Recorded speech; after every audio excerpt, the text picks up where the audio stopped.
Homeo ଔଷଧ ମରମ ଗାଥା ପଦେ ଅଧେ ବନ୍ଧୁ ମନେ ରଖିଥା। ନମସ୍କାର ପ୍ରିୟ ହୋମିଓପାଥ ବନ୍ଧୁଗଣ।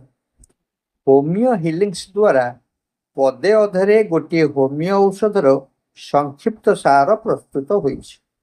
ସମ୍ପୂର୍ଣ୍ଣ ନହେଲେ ବି ଔଷଧଟିର ସାରମର୍ମ ଏଥିରେ ସୂଚିତ ହୋଇଛି। ଏହି ଶୃଙ୍ଖଳାରେ ଆଜି ଆମେ ଜାଣିବା ଫାଇଟୋଲାକା ସମ୍ପର୍କରେ। ଡିଫଥେରିଆ, ଗନେରିଆ, ସିଫିଲିସ୍ କାରଣରୁ ହେଲେ ଦେଖା ଗଳା, ସ୍ତନ ଆଉ ବାତ ସ୍ନାୟୁଶୂଳ ପୀଡ଼ାରେ ଫାଇଟୋଲାକା। ସ୍ତନଗ୍ରନ୍ଥିମାନ ପଥୁରିଆ, ଟାଣ, ଅସହ୍ୟ ଯନ୍ତ୍ରଣା ଥାଇ ସ୍ତନପାନ ବେଳେ ବୃନ୍ତରୁ ଯନ୍ତ୍ରଣା ସାରା ଦେହେ ସଞ୍ଚରଇ। ଡିଫଥେରିଆ ଗଳା ନିଆଁ ତୁଲ୍ୟ ଜଳେ, ତପ୍ତ ଲୁହା କୋଇଲା ପରି ଗିଳିବାରେ କଷ୍ଟ, ତପ୍ତ ପାନୀୟ ବି ଜମା ନ ପାରଇ ଢୁକି। ପୁଣି ଥରେ, ଡିଫଥେରିଆ, ଗନେରିଆ, ସିଫିଲିସ୍ କାରଣରୁ ହେଲେ ଦେଖା ଗଳା, ସ୍ତନ ଆଉ ବାତ ସ୍ନାୟୁଶୂଳ ପୀଡ଼ାରେ ଫାଇଟୋଲାକା।